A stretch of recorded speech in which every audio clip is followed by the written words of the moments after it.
voyage extraordinaire dans la science, faire entrer les sciences dans notre radio.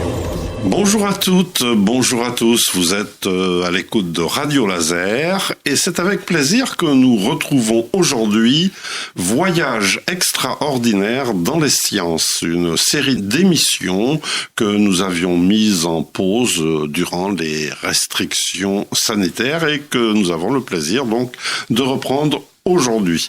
Alors, dans le studio, mon ami et complice Jean-Louis Coatrieux qui va animer ce débat puisque Jean-Louis est en même temps un homme de lettres.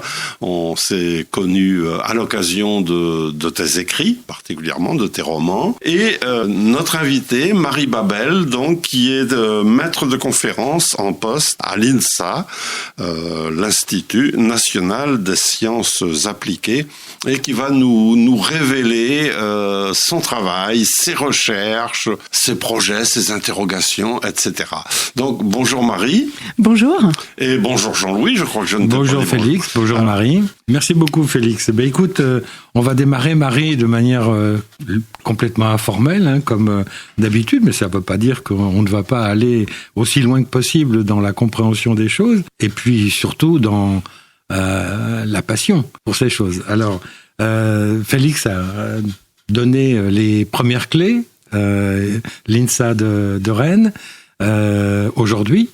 Mais hier, c'était la jeunesse, c'était autre chose. Alors, hier, j'ai été jeune. Ah non, tu es encore très très jeune. On a la chance aujourd'hui de recevoir une charmante jeune femme qui est très très jeune, hein Félix, par rapport à nous. Tout à fait.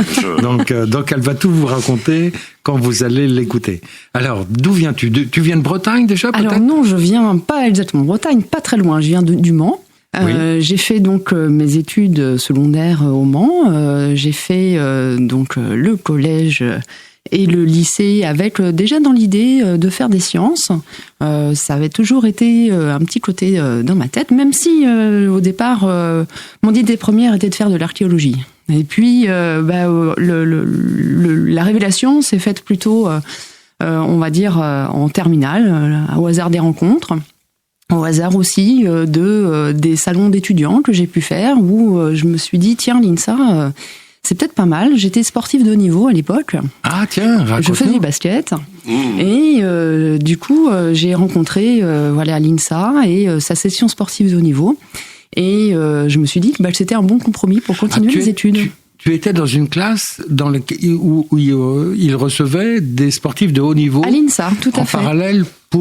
Et en parallèle, donc, tu faisais l'école d'ingénieur. C'est ça, exactement. Donc, j'ai eu un aménagement d'études, en fait, pour pouvoir faire mon premier cycle. En fait, mes 2 premières années, je les ai faites en 3 ans, ce qui m'a permis de consolider à la fois les aspects scientifiques, scolaires, et puis continuer un petit peu sur le basket.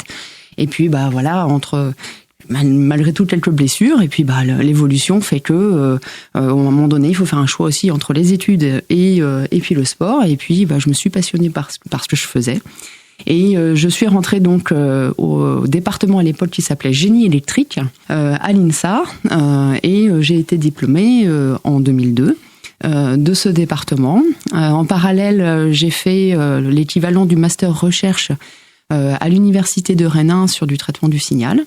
Et c'est ça qui a peut-être déclenché une première envie de poursuivre dans le domaine de la recherche. J'ai continué donc sur un doctorat dans une équipe qui faisait du traitement d'images. L'idée, c'était d'essayer de trouver un moyen pour compresser les images, en gros, trouver le nouveau format JPEG. Et donc j'ai continué. Et puis j'ai continué et je me suis dit mais j'aime bien l'image, mais j'aime bien aussi comprendre ce qu'il y a dans l'image. Et comment on peut utiliser l'image pour avancer et faire des choses un petit peu différentes. Et par hasard, j'ai discuté avec des gens autour du monde du handicap qui m'ont posé des questions très précises, sur leurs besoins. L'idée était de se dire, il y a des gens qui sont en fauteuil roulant électrique, et qui ont des grosses difficultés de navigation, de déambulation. C'est très compliqué de naviguer avec un fauteuil roulant électrique. Et voilà, une personne m'a dit, mais toi, avec tes caméras, là, tu pourrais pas faire quelque chose? Et je me suis dit, bah tiens, ouais, ça c'est un bon challenge. Ça, c'est, enfin, voilà, ce serait scientifiquement intéressant. Et puis, bah, il y a une finalité derrière, franchement intéressante. Moi qui viens d'une école d'ingénieur, cette envie aussi d'aller sur des systèmes réels était là. Et voilà, comme pourquoi maintenant je travaille sur de la robotique d'assistance aux personnes. Non, mais c'est une très très belle histoire. Ça, oui. Ça ne peut que te plaire, oui, Félix. Alors moi, je me pose une question quand même. Lorsque vous étiez en recherche là entre l'archéologie et la science, est-ce que il y a peut-être un prof de lycée ou une prof qui vous a marqué? Oui, c'était ma prof de maths en terminale qui m'a voilà, je me suis passionnée. Parce que vraiment, elle m'a donné l'envie de continuer. Elle avait cette appétence, voilà, sur la pédagogie, et puis elle nous montrait des petites choses un petit peu concrètes aussi. Mais vous étiez déjà très bonne en maths avant, ou? J'étais pas mauvaise. Pas mauvaise, d'accord.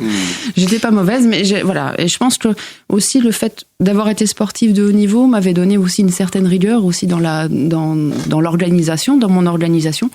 Et donc, bah, je m'avançais beaucoup quand j'étais au lycée.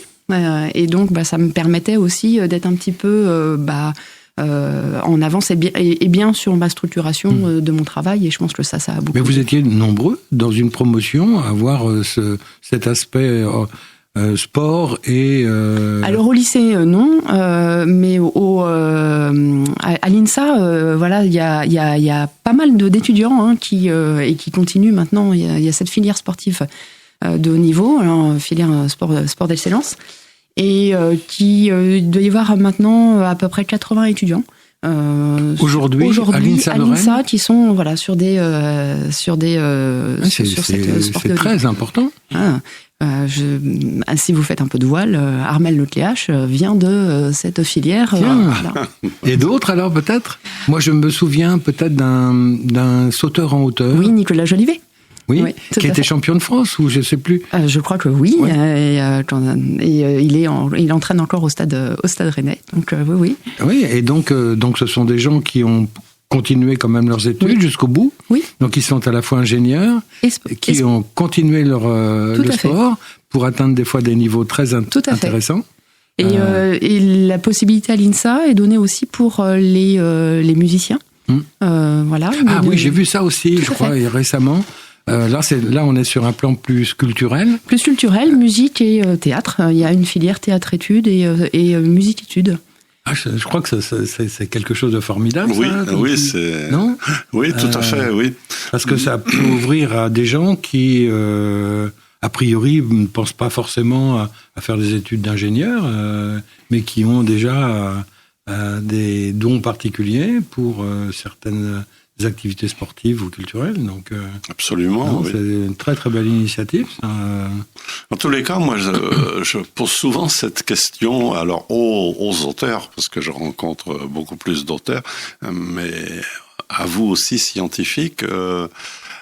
La plupart du temps, quand même, dans ces vocations, parce qu'on peut parler de vocation quand même, hein, en enlevant toute connotation religieuse, il y a souvent un prof. Alors ça a été un prof de français quelquefois, au lycée, même au collège, ou alors pour vous ça a été un prof de maths. Et je voudrais rendre hommage à ces profs qui savent passionner leurs grands adolescents, puisqu'on est encore adolescent quand on est en terminale. Au collège et même au lycée, oui. Oui. Alors voilà, gloire à ces professeurs. Passionnés, qui sont capables de passionner aussi les autres. Exactement. 95.9 FM, c'est Radio Laser. C'est une belle histoire ce qu'elle vient de nous raconter, Marie. Là. Absolument. Donc, alors aujourd'hui, vous êtes enseignante et vous êtes chercheuse. Je crois que ce sont deux métiers qui sont évidemment complémentaires, mais qui sont quand même très demandeurs aussi d'énergie, non ? Je crois que oui. Je crois que oui, parce que ce sont des métiers où, objectivement, on a les étoiles dans les yeux quand on se lève le matin, et je pense que c'est ça aussi qui nous pousse à continuer et à se donner de la peine pour continuer nos activités. Du côté enseignement, travailler avec des jeunes qui sont en devenir et qui sont plus tard nos collègues sur éventuellement nos projets ou dans des entreprises avec qui on pourrait être partenaire. C'est extrêmement motivant. Essayer aussi de leur donner notre passion de la recherche, parce que la recherche, on le fait pas par hasard. Je pense qu'il faut être dans un contexte dans lequel on se sent bien et dans lequel on peut s'épanouir à la fois scientifiquement et humainement. Dites-nous, alors, pour une équipe, là un chercheur n'est jamais complètement isolé. Il est dans on travaille ensemble. On travaille beaucoup avec beaucoup de personnes, contrairement peut-être à l'imaginaire que l'on peut avoir. Un chercheur travaille en équipe locale, à Rennes, mais aussi en équipe avec des collaborations internationales. Parce que on se nourrit aussi des activités des uns et des autres. À part des génies qui peuvent partir d'une idée lumineuse à partir de rien. En général, on s'inspire évidemment de ce que font les autres et c'est tant mieux. Et c'est à partir d'échanges réguliers et vraiment ténus avec l'ensemble des partenaires que l'on peut avancer sur nos domaines d'activité de recherche. Et ce qui est intéressant, c'est après de retransmettre ça aussi aux étudiants. Alors on va peut-être reprendre les quelques petits points. Donc la première équipe qui est autour de vous, c'est-à-dire c'est l'équipe scientifique, essentiellement. On va parler des partenaires après particuliers en plus dans votre domaine. Donc la première équipe, c'est quoi ? C'est quelques anciens chercheurs ou chercheurs, ensuite des postdoctorants, des doctorants. C'est ça. C'est ça. On a mon travail est un petit peu particulier dans le sens où j'ai une équipe de recherche dans laquelle je suis rattachée. En fait, chaque enseignant-chercheur est rattaché à une équipe de recherche et un laboratoire particulier. Moi, je suis rattachée à l'IRISA, qui est dans l'IRISA, en fait, il y a plein d'équipes, et moi, je suis dans l'équipe Rainbow, qui cherche à travailler sur de la robotique. Et ma spécialité est plutôt sur la robotique d'assistance aux personnes. Et donc, autour de moi, j'ai constitué, on va dire, des équipes projets, une équipe projet autour d'une activité sur cette robotique d'assistance. Et donc, j'ai des collègues, donc enseignants-chercheurs, qui donc animent avec moi ces activités, et nous encadrons des postdoctorants, des doctorants et bien sûr aussi des masters qui viennent contribuer à nos activités. Ça fait une petite équipe de combien de personnes ? Alors autour de la robotique d'assistance aux personnes, on a une vingtaine.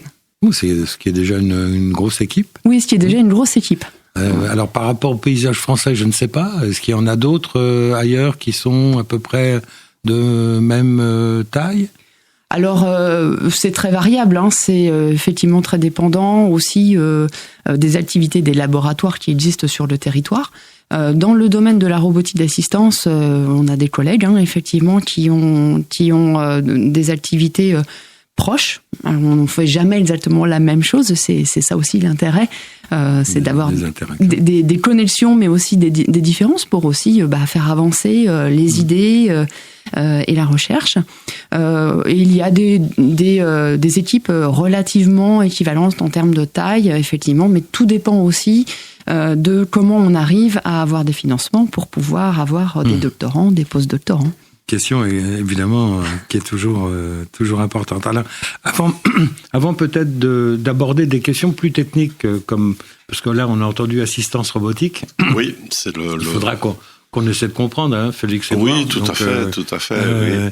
Avant peut-être quelques mots sur le paysage aujourd'hui du handicap.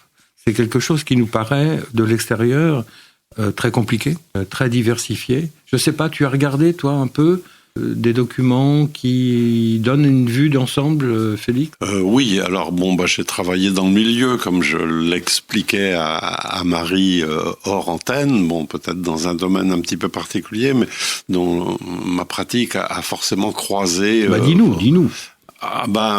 J'ai travaillé pratiquement je suis prof à la base, mais pratiquement les 3/4 de ma carrière se sont déroulés auprès de jeunes, alors enfants puis adolescents déficients intellectuels, donc dans des structures qui ont changé de nom. Hein. J'ai fait à peu près, c'était d'abord des classes d'intégration, puis ce sont devenus des CLIS, c'était devenu ensuite UPI en collège, unité pour l'intégration, puis ce sont maintenant des ULIS, donc, mais essentiellement avec des enfants avec un handicap intellectuel, ce qui n'empêchait pas qu'il pouvait y avoir des handicaps associés. Je parlais avec Marie tout de suite d'une jeune trisomique qui avait en même temps des problèmes de vue importantes,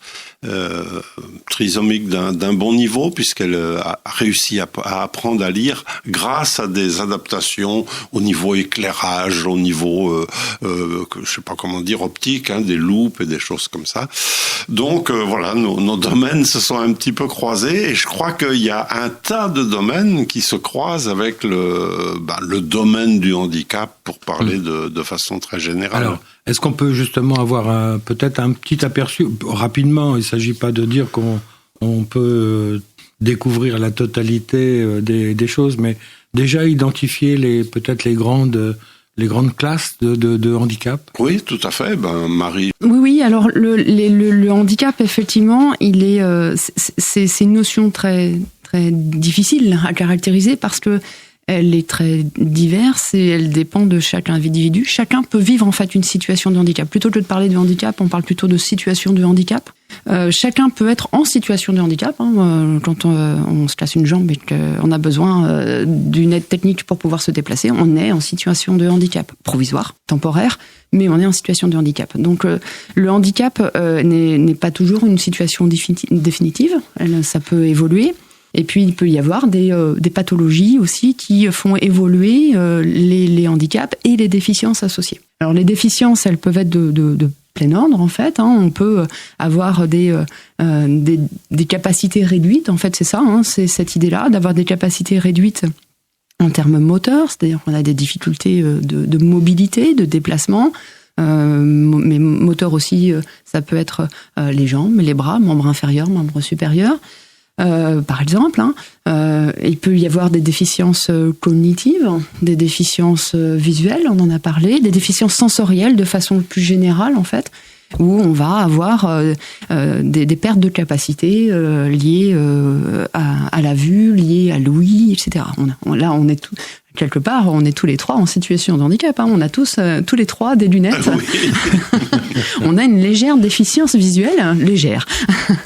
Mais ça fait partie d'un panel en fait, hein, de situations de handicap qui en plus peuvent se croiser, et on peut avoir des handicaps complexes qui mixent un petit peu des difficultés motrices, des difficultés sensorimotrices, des difficultés liées aux repères spatio-temporels qu'on peut avoir, et qui tout ça bien agglomérés peuvent conduire à des situations de difficultés importantes d'indépendance et d'estime de soi. On a une idée du nombre de personnes qui est concernées par ce domaine. Enfin, je suppose qu'autour d'un handicapé, toute la famille peut être concernée et évidemment être en difficulté dans certains cas. Mais en termes de handicap et handicapé, est-ce qu'on a une idée un petit peu de ce que ça représente? C'est un peu compliqué en fait. Les statistiques sont un peu compliquées à obtenir. Si je me réfère à ce que je connais le mieux, c'est-à-dire le handicap lié à le handicap moteur, et donc par exemple l'usage des fauteuils roulants, en gros, on estime à peu près 2 millions de personnes qui ont besoin d'un fauteuil roulant tous les ans. Alors là, je parle d'adultes.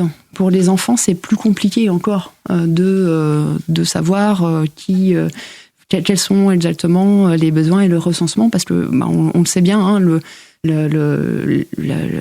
la connotation, enfin disons l'étiquette handicap est difficile à mettre sur une pathologie donnée, et donc le recensement est un petit peu compliqué de ce côté-là. Mais ça donne une petite idée rien que pour cette petite partie-là, en fait. D'autant qu'on a vu la frontière entre handicap et non-handicap, et alors peut être temporelle, mais bon, en ce qui nous concerne tous les trois, notre handicap visuel n'est pas très handicapant, si je puis me permettre cette répétition, cette redondance. Et vous disiez, Marie, aussi que pour les enfants c'est difficile. Moi, au début, ça fait quand même quelques années où je travaillais dans ce domaine, il y avait des jeunes, des enfants qui étaient cachés. Les enfants souffrant de trisomie, par exemple, restaient cachés à la maison. Et j'ai un de mes grands amis qui s'appelle Jean-Claude Quintel, qui a travaillé beaucoup là-dessus, surtout dans la région de Vitré. Et à ses débuts, ils allaient dans les familles pour essayer d'aider ces enfants-là qui étaient au coin du feu toute la journée, inactifs. Sans compter la difficulté de poser le diagnostic. Oui. Il y a un processus aussi un petit peu compliqué. Là, c'est vrai que les équipes médicales et cliniques sont mobilisées sur ces données-là, mais ce sont des difficultés claires sur la pose d'un diagnostic. 95.9 FM, c'est Radio Laser. J'étais frappé à plusieurs occasions de voir que les enfants qui ont des handicaps, mais qui peuvent avoir d'autres maladies aussi, souvent ont un courage extraordinaire.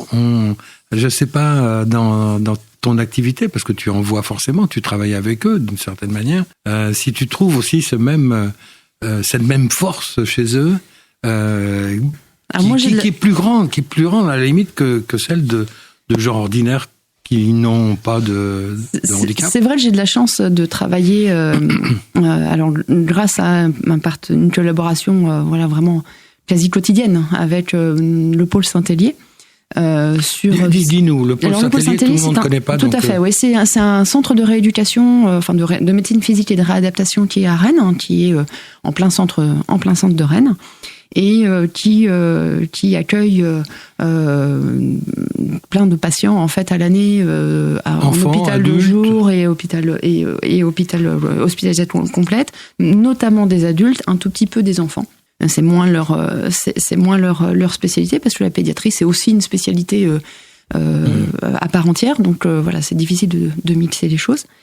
Mais c'est vrai que c'est les médecins, déjà, le staff médical est très très moteur sur l'apport d'aide technique, essayer de motiver les gens à continuer leurs activités de réadaptation, de rééducation, etc. Il faut, comme tu le dis, beaucoup de courage, beaucoup d'envie aussi de se battre pour continuer à garder des capacités d'indépendance.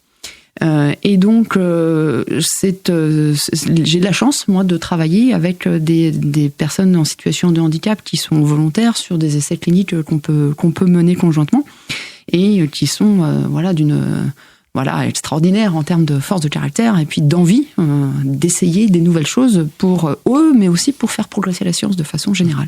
Et autour de l'équipe médicale, alors, il y a infirmiers, il y a kiné, il y a un médecin, je sais pas. Alors, il y a des médecins. En plus, là, c'est la richesse de toute la multidisciplinarité. Exactement. Raconte-nous un peu. C'est totalement multidisciplinaire. Donc on a avec nous des médecins rééducateurs, on a des médecins, des kinésithérapeutes, dont notamment un kiné, donc Bastien Fondet, qui est responsable du Living Lab, qui est au sein du pôle Saint-Hélier. Le Living Lab, c'est l'idée d'avoir un espace où on peut faire des expérimentations. Voilà.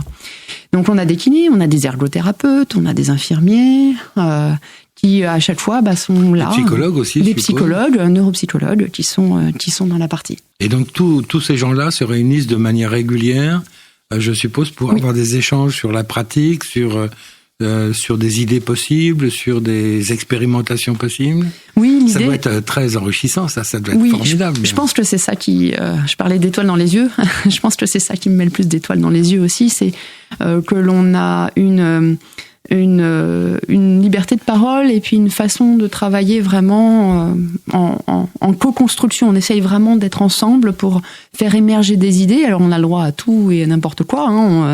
En général, les médecins nous donnent une liste au Père Noël, et puis nous, on essaye de montrer des choses qui, pour eux, n'ont pas de sens, et puis on essaie de faire matcher un petit peu les choses de façon à faire émerger des idées pour que on puisse définir des solutions techniques, d'aide technique pour les personnes en situation de handicap. Alors, il y en a qui arrivent et qui, après, sortent, rentrent dans une autre période de la société, dans la société. Il y en a qui rentrent de nouveau.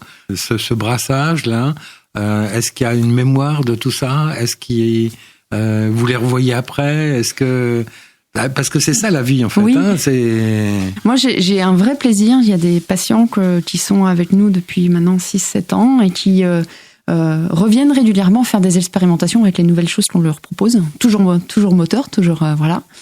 Et c'est vrai que voilà, on a des moments où on échange autre chose que sur la propre expérimentation qu'on est en train de faire, mais voilà, on a des liens un peu particuliers qui se créent, voilà, une certaine connivence avec les personnes. Alors, on va passer peut-être aux choses un peu plus techniques, parce que tu as utilisé des termes déjà de robotique. Pour les gens de l'extérieur, la robotique, elle est difficile à percevoir dans un environnement comme celui-là. Enfin, on a des images de robots qui servent à manger, par exemple, des choses comme ça.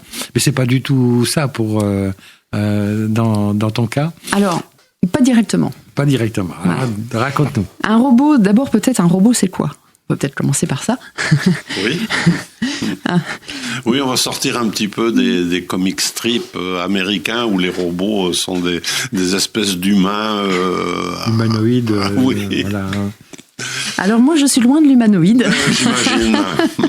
Je suis loin de l'humanoïde, mais il y a une chose qu'on partage avec l'humanoïde, c'est que le robot est une machine qui bouge et qui bouge grâce à plusieurs choses. D'abord, des systèmes informatiques, embarqués, électroniques, qui viennent faire bouger la machine, ça c'est la première des choses, et qui bougent grâce à des capteurs qu'on va mettre en fait tout autour de la machine, où on veut finalement dans la machine, pour que on puisse percevoir des choses de l'environnement, et à partir de ce que l'on perçoit, on va faire bouger la machine.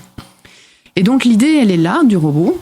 Et donc, finalement, les aides techniques que l'on a, par exemple, pour moi, dans mon cas, sur les aspects mobilité, eh bien, on peut les équiper de petits moteurs, de capteurs, qui vont nous permettre de faire bouger les choses. Alors, un fauteuil roulant électrique, qui est un des gros axes dans lequel je travaille, eh bien, le fauteuil roulant électrique, il y a déjà des moteurs. Donc ça, c'est déjà pas mal. Oui.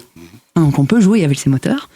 Et reste ensuite à équiper un fauteuil de capteurs. Et grâce à ces capteurs, on va proposer une tâche, une action à réaliser par le robot de façon à, cette fois, là, dans l'idée ici, c'est d'améliorer les performances de navigation de la personne en fauteuil roulant électrique. Si je peux me permettre une question, Marie, j'ai discuté il y a quelque temps avec un architecte que je connais très bien qui me disait que oui, bien sûr, alors il faut aménager l'environnement pour que les fauteuils puissent passer, mais on a peut-être tort de se focaliser là-dessus parce que bientôt les fauteuils seront remplacés par des exosquelettes.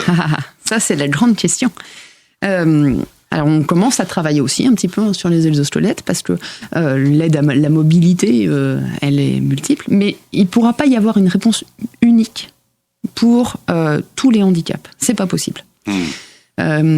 Quelqu'un qui n'a jamais marché, son objectif premier, à mon avis, et en discutant un petit peu avec les personnes, leur objectif, c'est pas de marcher en fait. C'est d'abord, par exemple, pouvoir attraper un verre sur la table et pouvoir se servir soi-même. Oui. Voilà, je pense que c'est ça. Donc, plutôt que l'exosquelette du membre inférieur peut répondre à certaines pathologies, mais pas à toutes. En plus, pour pouvoir être dans un exosquelette qui permet de faire marcher, il faut quand même, pour le moment en tout cas, avoir une tonicité du tronc suffisante pour pouvoir bien se tenir debout. Et ça, tout le monde ne l'a pas. Il y a des gens qui n'ont pas du tout cette capacité-là. Donc je ne pense pas qu'on puisse avoir une réponse unique. C'est comme n'importe quelle technique. Tout le monde ne peut pas avoir la même chose, tout le monde n'a pas la même pathologie, tout le monde n'a pas les mêmes capacités résiduelles sur lesquelles on peut s'appuyer pour pouvoir faire les choses. Donc je ne pense pas que la réponse sera unique. Elle pourra faire partie d'un panel, ça c'est vrai. Et puis, par contre, je ne sais pas si vous avez vu l'exemple d'un jeune Julien là, qui a tenté de monter le Kilimanjaro. Oui, voilà, et donc il est suivi notamment par le pôle Saint-Hélier aussi, et il a utilisé un exosquelette des membres inférieurs.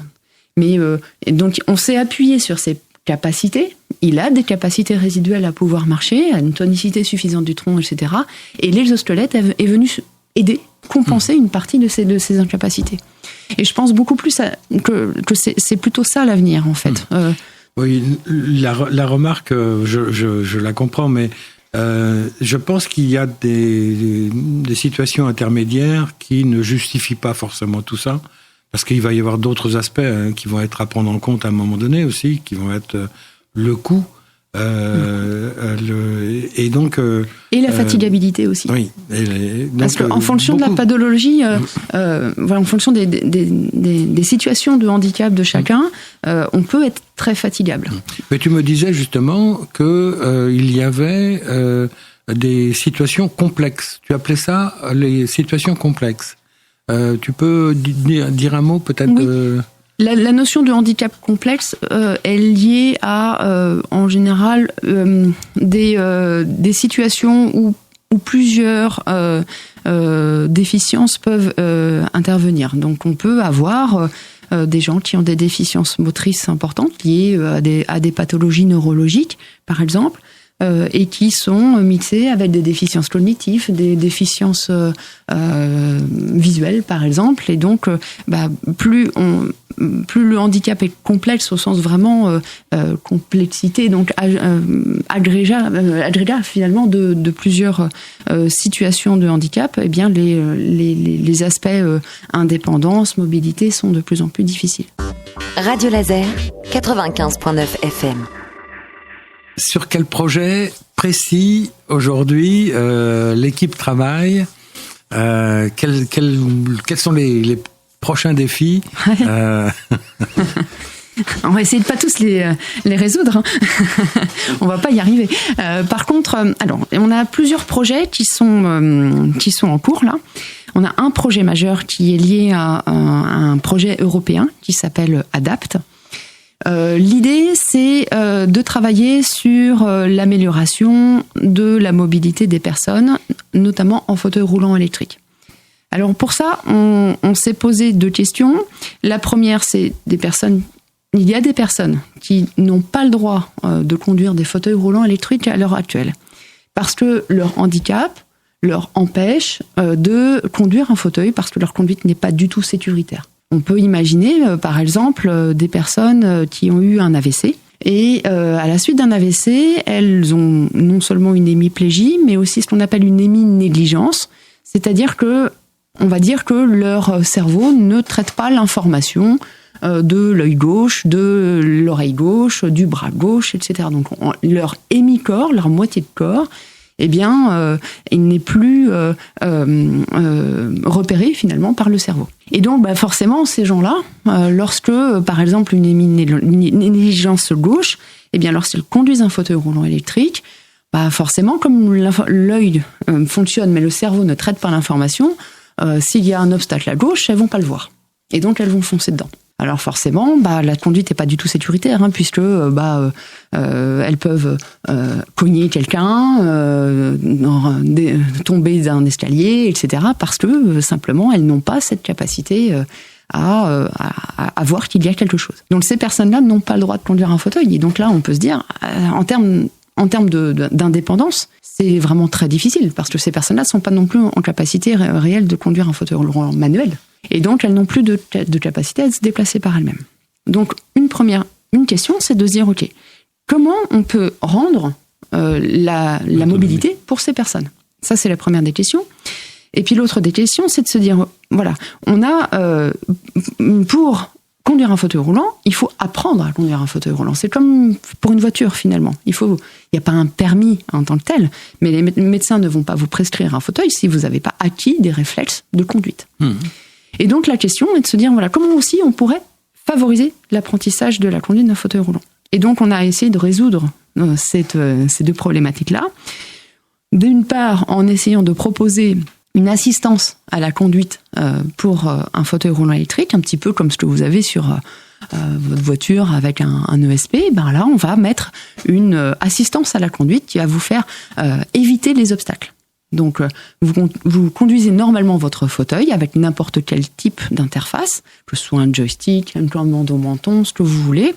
Et à partir de là, on va vous faire éviter les obstacles, vous dévier corriger votre trajectoire pour éviter que vous rentriez. Oui, donc ça n'est pas seulement une information qui est donnée en disant, comme dans la voiture, quand on recule la voiture, il y a des bips qui nous alertent. Non, là, c'est une correction de trajectoire. Tout à fait. On va vraiment... robotiquement parlant, on va prendre au fur et à mesure la main sur l'utilisateur en respectant toujours son intention, c'est-à-dire que s'il veut aller à tel endroit, mais qu'il y a un obstacle, on va juste l'aider à contourner cet obstacle. Et évidemment, cette assistance robotique ne va s'activer que progressivement et que si vous en avez besoin. C'est-à-dire que si vous êtes dans un espace libre et qu'il n'y a pas d'obstacle, il n'y a aucune raison qu'on vous aide puisque il n'y a pas de danger. Mais à partir du moment où les capteurs perçoivent un danger, on va activer progressivement une assistance à la conduite. Donc ça, c'est la première des solutions. Et l'autre solution, c'est qu'on se dit, pour pouvoir apprendre à conduire, comment c'est fait à l'heure actuelle? Eh bien, ce sont les ergothérapeutes qui mettent les personnes en situation dans un fauteuil roulant avec une tel ou tel type de motorisation, et puis ils font des essais. Et puis sur une piste de voiture. Comme sur une piste de voiture. Alors, d'abord dans une structure, et puis après dehors. Sauf que quand on est dans la vraie vie, quand on coigne quelque part, on se fait mal. Alors on s'est dit, peut-être qu'une bonne idée, ce serait, plutôt que de commencer à être dans le réel et de dire que voilà, quand on se coigne et qu'on n'y arrive pas, c'est très frustrant. Et puis il y a des échecs du coup d'apprentissage parce que les gens abandonnent, parce que c'est trop difficile. Eh bien on s'est dit, pourquoi pas le faire en réalité virtuelle? Donc on a conçu un simulateur de fauteuil roulant électrique, un petit peu comme ce qu'il y a au Futuroscope, en fait, un siège, un vrai siège de fauteuil roulant électrique avec une vraie électronique de fauteuil roulant électrique qu'on met sur une plateforme mobile qui va vous faire bouger comme au Futuroscope et on va vous immerger dans un espace en réalité virtuelle. Et l'idée, c'est que du coup, grâce à cet apprentissage que l'on pourrait faire en réalité virtuelle, eh bien, le transfert pourrait se faire en réel. Ah, ça, c'est extraordinaire quand même. Hein. C'est là où on voit que la technologie peut quand même ouvrir des nouvelles perspectives. Hein. Elle a des aspects négatifs, mais elle peut avoir aussi des aspects positifs. Juste une question, parce que ça, c'est quelque chose dont on parle rarement. Un projet européen, finalement, c'est quoi? C'est une rencontre avec d'autres gens? C'est une rencontre avec d'autres regards? C'est l'occasion peut-être aussi de faire des choses en plus de ce qu'on pourrait faire seulement de son côté? Oui, je pense que c'est vraiment, comme tu dis, c'est ça. L'important, c'est l'autre regard. C'est d'essayer de croiser des regards entre scientifiques. Et puis là, dans ce projet européen-là, un petit peu particulier, on a aussi des croisements de regards entre cliniques et scientifiques. Et ces projets collaboratifs sont l'occasion de rencontres et d'échanges d'idées qui permettent d'aller tous vers la même direction et le même objectif. En espérant évidemment que, lorsqu'on est à plusieurs, on est meilleur que quand on est tout seul. Dans les choses que j'avais de mon côté, mais si tu en as, Félix, tu peux. Alors, moi j'avais noté, il y avait une maison de l'innovation et du handicap qui était en projet et qu'il devait se concrétiser, je crois, en 2021. Alors peut-être qu'avec les circonstances particulières de ces 2 dernières années, ça a été un peu compliqué. Mais dites-nous, quel était l'objectif là? et où est-ce que vous en êtes, évidemment? Alors, cette maison du handicap de l'innovation et du handicap, c'est en fait en lien avec une chaire académique que j'ai. Donc l'idée, c'est simplement d'avoir un outil. Une chaire, c'est quoi une chaire? C'est un outil qui permet de fédérer un petit peu les énergies autour d'une même thématique. C'est mis en place par qui alors? C'est mis en place ici à l'INSA de Rennes. C'est l'établissement C'est lui-même. l'établissement lui-même qui m'a proposé de monter cette chaire et qui permet de fédérer les travaux avec et formaliser un petit peu plus le consortium que l'on a sur Rennes en fait. Avec non seulement les équipes des labos de l'INSA, donc l'IRISA auquel j'appartiens, mais pas que, l'IETR, le LGCGM sur la partie mécanique, et puis le M2S côté sport et santé, et puis le pôle Saint-Hélier qui fait entièrement partie prenante de cette chaire. Et donc l'idée, l'ambition que j'ai en fait, parce que peut-être on a le droit d'être un tout petit peu ambitieux. Il faut. Surtout sur ces domaines-là, je crois qu'il faut l'être. Oui. C'est d'essayer de faire de Rennes en fait une sorte de référence autour du handicap et de l'innovation technologique sur les mobilités. Parce que Rennes a aussi cette appétence à la mobilité, avec le festival In-Out par exemple. Et je pense que à Rennes, on a les compétences scientifiques et cliniques qui permettraient de faire de Rennes donc cette plateforme incontournable. Et l'idée de la maison de l'innovation du handicap, c'est ça. C'est d'avoir un endroit où on peut tester des innovations scientifiques, de recherche, des prototypes de recherche sur lesquels on va pouvoir faire des essais cliniques ou des essais d'usage associés. Donc c'est forcément en lien avec une structure clinique alors? L'idée, c'est vraiment tout ça, que ce soit vraiment en lien avec les structures cliniques. Il y a des choses qui existent et qui sont vraiment très, très liées à la technologie, mais moi je crois beaucoup au croisement des regards, comme on l'a dit tout à l'heure.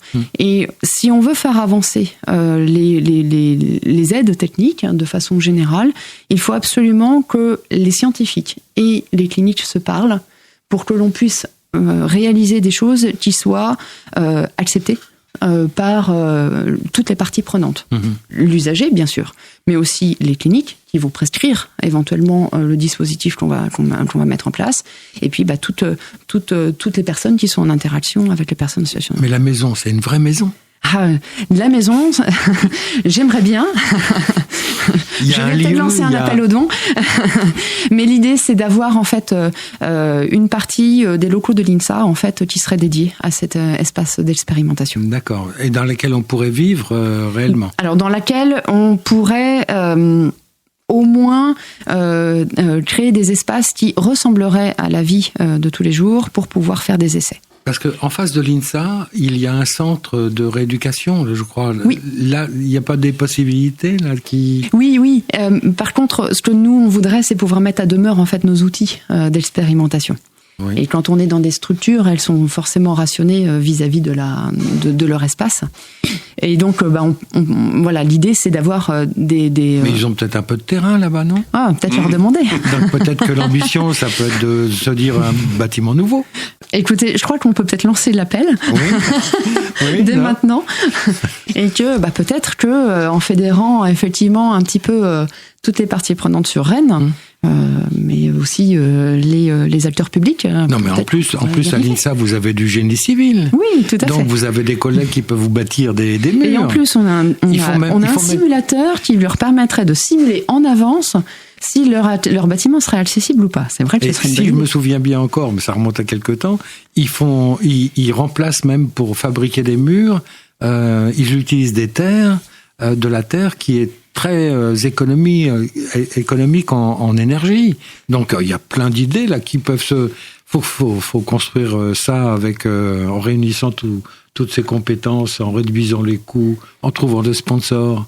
Moi je pensais juste à la grande entreprise de domotique qui est du côté de Combourg.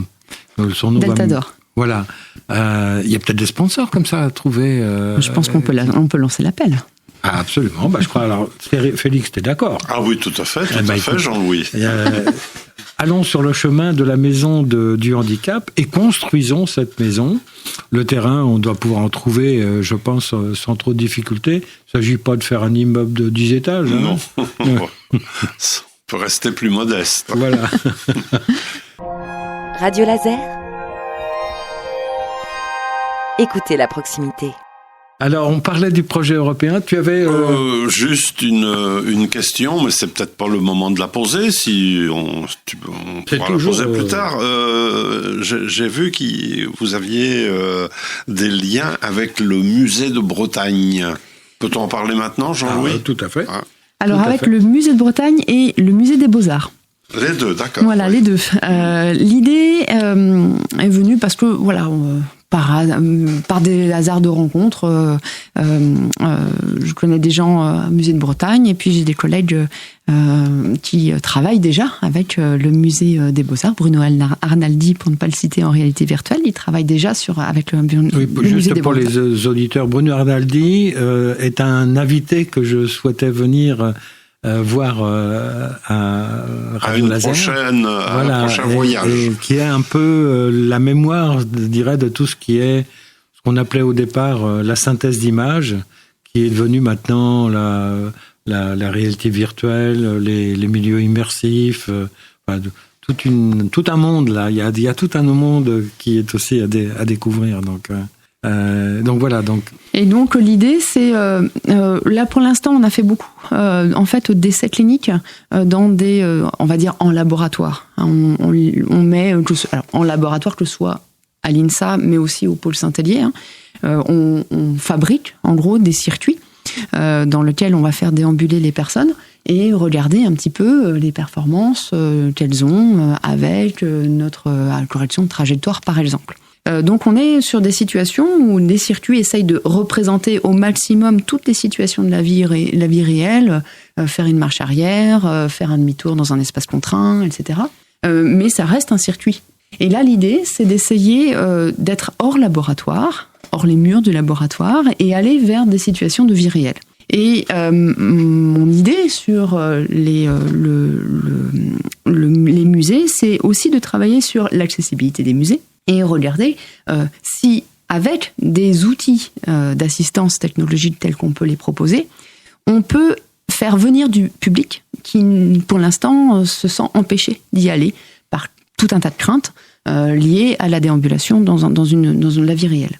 Et donc l'idée est, en lien avec le festival In-Out, c'est d'essayer de proposer des expérimentations en situation dans le musée, de déambulation, de visite, et regarder quelle est l'impression des personnes qui sont usagers des technologies. Le festival, un mot peut-être sur le festival pour nous expliquer. Oui, alors c'est un événement annuel, alors qui a été un peu mis en pause avec la situation sanitaire évidemment, qui est organisé par Rennes Métropole et qui permet de faire des expérimentations dans la ville. Alors, l'idée, c'est de mettre à disposition des espaces publics avec l'aide des services de Rennes Métropole pour pouvoir faire des expérimentations, faire de la collecte de données et puis faire avancer les technologies. C'est ça le lien que vous avez avec Rennes Métropole et qui apparaît dans vos activités? Tout à fait. Parce que je pensais aussi qu'il pouvait y avoir un lien sur l'analyse finalement et peut-être l'amélioration de tout ce qui était circulation au niveau du métro, au niveau des bus, au niveau dans la rue.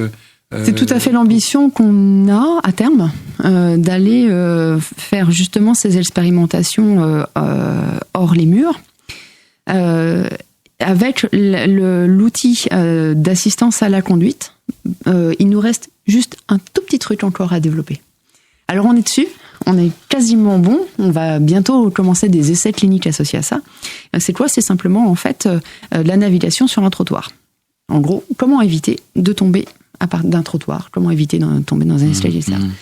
Alors, on a ce que l'on a, c'est une assistance à la conduite pour éviter les obstacles qui dépassent en fait du sol, on va dire. Donc un mur, une poubelle, ce que vous voulez. Ça, c'est mature, c'est totalement mature. Là où on est encore en train de travailler, donc les essais cliniques devraient avoir lieu au printemps prochain normalement, et sur justement cette détection de trous et d'évitement des trous, qui a nécessité un petit peu plus de développement parce que scientifiquement, il a fallu qu'on avance un petit peu là-dessus. Non, ça fait partie des difficultés techniques. Comment le détecter avec des capteurs qui sont embarqués sur un fauteuil. Voilà. Avec des contraintes liées au fauteuil lui-même, c'est-à-dire que on peut pas mettre des capteurs n'importe où.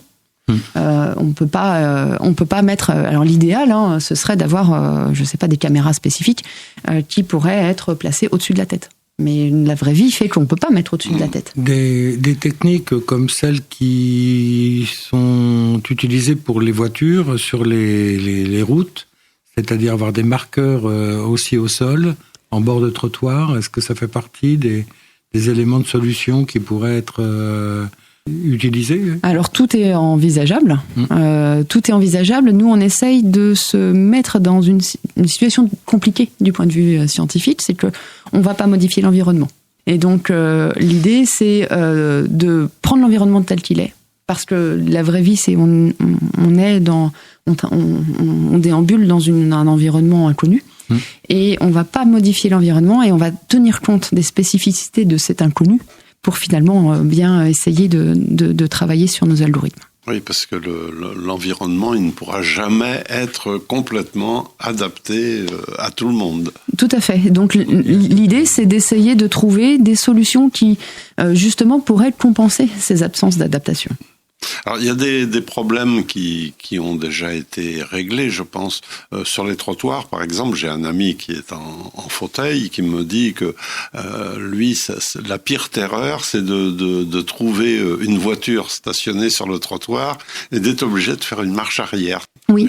L'idée, alors, on va pas pouvoir éviter la voiture. La voiture, elle est là. Non, elle est là. Par le contre, chauffeur peut être loin. Voilà. Par contre, il y a plusieurs choses sur lesquelles on peut travailler. L'assistance à la conduite fait que la navigation, lorsque l'on fait une marche arrière, elle va être une marche arrière sécurisée.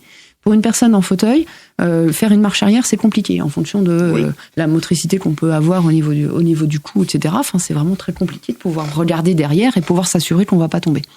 Le système qu'on propose permet d'assurer ça. Permet d'assurer qu'on ne va pas tomber du trottoir. Il faut savoir que la chute d'un trottoir, c'est quand même l'accident le plus courant quand on est en fauteuil roulant électrique. Donc, et typiquement, cette situation-là où on a une voiture garée sur le trottoir, la poubelle sortie sur le trottoir aussi, ça fait... Oui. Un landau, quelquefois, en attendant qu'on s'occupe du bébé à l'intérieur. Il peut y avoir des tas d'obstacles, en fait. C'est ça.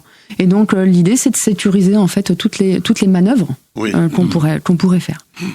Et c'est là où la partie expérimentale est fondamentale, parce que on pense pas à tous les cas qu'on peut trouver, et surtout quand on n'est pas dans la situation de celui qui est handicapé. Mais c'est impossible. Et donc là, l'expérimentation est fondamentale. C'est-à-dire non seulement pour évaluer des solutions, mais aussi pour découvrir toutes les difficultés, tous les petits détails qui peuvent gripper des machines comme ça. Oui, et puis l'utilisation par un usager qui a l'habitude, ou pas d'ailleurs, d'avoir un fauteuil roulant électrique, forcément est différente de celle que nous on a. Nous, évidemment, on teste nos algorithmes, on utilise les fauteuils, on est dans les fauteuils, mais on est aussi concepteur des algorithmes. Donc on sait aussi, il y a des choses sur lesquelles on a une vue un tout petit peu biaisée sur ce qu'on fait. Et donc effectivement, des expérimentations avec des usagers de fauteuils roulants électriques, c'est absolument indispensable. Je pense que ça, c'est une règle importante. Et je pense que ce qui est important aussi, c'est de faire ces expérimentations de façon très régulière. C'est-à-dire qu'il ne faut pas attendre d'avoir développé un projet pendant 5 ans et puis se mettre à faire des expérimentations à la fin. Ça va pas marcher. On a de la chance à Rennes, c'est qu'on a une proximité entre les acteurs des projets. Et qui fait que, eh bien, si on a envie de tester, voilà, on se dit, lundi, est-ce que tu penses qu'il peut y avoir 2-3 patients qui pourraient venir tester ce qu'on fait? Ouais, pas de problème. Et hop, on est parti. Et je pense que c'est ça qui est vraiment très, très important. Alors, maintenant, on parlerait presque de méthode quasi agile, parce que c'est les terminologies qu'on a dans le développement informatique, par exemple. Mais on est quasiment là, où l'idée, c'est d'avoir des prototypes fonctionnels le plus régulièrement possible et faire des incréments. Et qui soient toujours en lien avec l'expérience des utilisateurs. Et est-ce que vous rencontrez quelquefois des utilisateurs qui vous expliquent, alors moi j'ai été en face de tel problème et que vous n'y aviez pas pensé? Ah oui, tout à fait. Oui, ça c'est à chaque fois en fait. Oui. Voilà.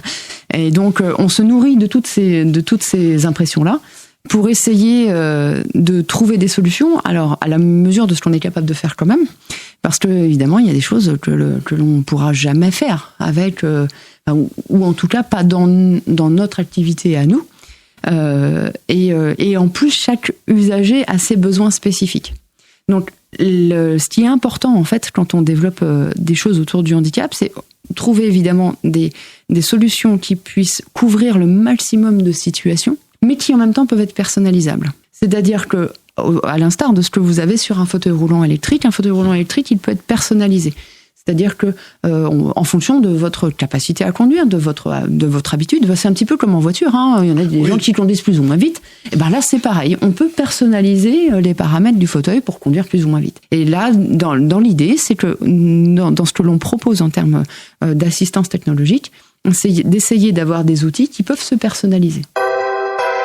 Écoutez Radio Laser sur les applis mobiles TuneIn et Radioline. Il y a quelques points peut-être qui seraient intéressants aussi d'évoquer. En Bretagne, il y a le centre de CARPAP. Le CARPAP, oui, tout à fait. Donc il y a des liens sans doute même informels, mais qui peuvent être... oui, bien sûr. Nous n'avons jamais collaboré encore pour le moment de façon directe en fait avec eux. Alors je pense que l'aspect proximité, j'en parle depuis tout à l'heure, mais c'est vraiment très important. C'est-à-dire que quand on veut développer des technologies pour qu'elles soient vraiment centrées utilisateurs, il faut qu'on ait des utilisateurs sous la main. Et donc, c'est vrai que de travailler avec le pôle Saint-Hélier, eh bien, c'est très facile parce qu'on est à côté. Voilà. Oui. Et ça, j'y crois beaucoup. Ça n'empêche que il y a des interactions qui peuvent être largement possibles avec le pôle Saint-Hélier, avec le centre de CARPAP.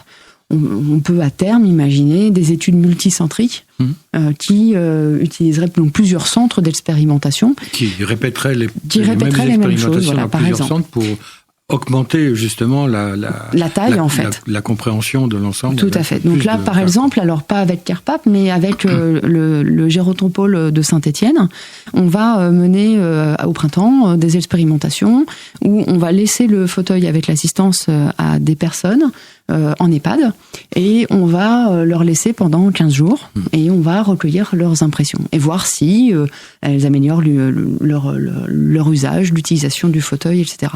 Et donc il y aura des patients qui vont être inclus, donc côté Gérontopôle du CHU de Saint-Étienne, et puis avec le pôle Saint-Hélier, et puis tous ses partenaires, on va avoir à Rennes aussi des expérimentateurs. Au niveau national, moi j'avais gardé en tête qu'il y avait un hôpital qui était dédié au handicap qui était à Garches. À Garches, oui. Donc je suppose qu'il est toujours en fonctionnement et qui s'est peut-être aussi développé. Les derniers cas que j'avais dû voir, c'était des fauteuils qui descendaient les escaliers. Alors ça remonte déjà peut-être à quelques temps. Donc je ne sais pas où ils en sont. Alors il y a eu un prototype, je crois que ça a été jusqu'à la commercialisation d'un fauteuil effectivement qui descendait et qui montait les escaliers avec je ne me souviens plus du nom, là je l'ai en tête, enfin presque, mais pas complètement. Ça n'a pas été beaucoup plus loin pour plein de raisons. je les connais pas toutes. Peut-être aussi que parmi les raisons, l'aspect financier aussi intervient. Oui, ça, on va y revenir. Juste un dernier point aussi. On parlait tout à l'heure de domotique. Il y a aussi tout un volet plus large, qui est le maintien à domicile des personnes âgées, qui sont pas forcément avec des handicaps aussi. On peut imaginer que tout ça, à un moment donné, se fédère quelque part, qui serait bien un effort de compréhension un peu globale. Et... Oui. Je pense que c'est peut-être ça un des enjeux liés au développement de technologies, du handicap, etc. Ce serait qu'on puisse avoir des instances où on puisse tous travailler ensemble, avec chacun nos spécificités, mais que on puisse dégager des grands axes qui seraient nécessaires à l'amélioration du maintien à domicile. Il y a des petites choses qui existent. Il y a des espaces de réflexion qui existent. C'est encore un peu timide à mon sens. Et il n'est pas toujours facile de fédérer en fait toutes les actions qui peuvent être faites par les différentes associations, les différents organismes. Et je pense que c'est un des manques que l'on a sur le territoire national, d'avoir en fait quelque chose qui pourrait fédérer et pouvoir avoir des actions de plus grande envergure. Mais est-ce que c'est pas quelque chose qui pourrait déjà être initié peut-être autour de Rennes? Dans la maison du handicap. Avec d'ailleurs des entreprises. Bien sûr. Avec d'ailleurs des entreprises. Peut-être que c'est déjà démarré d'ailleurs. Non, c'est aussi l'ambition de la chaire. Voilà, c'est d'essayer justement d'avoir cet outil-là pour essayer de faire venir des gens avec des problématiques différentes. Des besoins différents, et puis aussi des entreprises qui pourraient financer finalement ces recherches, parce que c'est un petit peu aussi le nerf de la guerre. Faut être très clair sur ces activités-là. Et oui, c'est l'ambition qu'on a. C'est pas facile. Et donc par petites touches, justement en essayant aussi de rentrer dans des programmes comme In-Out à Rennes Métropole, qui est en lien ensuite avec des entreprises, essayer par ces petites touches-là de faire venir les gens dans ce domaine et les entreprises pour qu'ensuite on puisse construire quelque chose de plus grand. Une toute dernière question, Jean-Louis, s'il te plaît, parce que le temps qui nous est imparti s'écoule. Alors là, c'est une question importante. Donc, comment des jeunes d'aujourd'hui peuvent aller dans votre direction et puis multiplier les initiatives dans ce domaine-là? Vous leur dites, si vous n'êtes pas bon en maths, vous pouvez pas. En fait, je crois pas, parce que si vous avez bien compris, tout ce qu'on fait, c'est très pluridisciplinaire. Et donc, pour contribuer à on a besoin de toutes les compétences. On a besoin de toutes les compétences. Mais vraiment, c'est-à-dire que oui, on a besoin de gens qui sont bons en maths, on a besoin de gens qui sont bons en informatique, de gens qui sont bons en électronique, en mécatronique, en mécanique, en biomécanique, en statistique, mais aussi des gens qui sont bons en sociologie, des gens qui sont bons en éthique. On n'en a pas parlé, mais ça fait partie aussi des questions très importantes autour de toutes ces activités, et puis toutes les actions autour de la clinique. De la clinique, donc les médecins, les infirmiers, les aides-soignants, les kinésithérapeutes, les ergothérapeutes, sur lesquels on s'appuie très grandement aussi. Donc tout le monde peut trouver sa place alors? Tout le monde peut trouver sa place. Et on n'a pas besoin de faire des études de 8 ans après le bac pour travailler dans des domaines comme ça qui sont passionnants, qui concernent en plus des grands sujets de société. Oui. Parce que dans toutes les familles, je crois, à un moment ou un autre, il peut y avoir un accident, même si on n'a pas de déformation initiale, qui nous mettent dans ce genre de situation. Donc vous nous diriez quoi? Allez-y. Allez-y. Et puis les filles, allez-y aussi. Alors allons-y. Formidable. Nous arrivons au terme de cette émission passionnante. Merci Marie pour toutes Merci à tous ces les deux. informations sur le travail que vous menez avec passion, on l'a bien compris, on l'a senti auprès des personnes que vous suivez. Merci à toi Jean-Louis pour l'animation de cette émission. Merci à vous toutes et à vous tous qui nous avez écoutés et à bientôt pour un nouveau rendez-vous, un nouveau voyage extraordinaire au pays de la science. Au revoir. À bientôt. Au revoir, merci.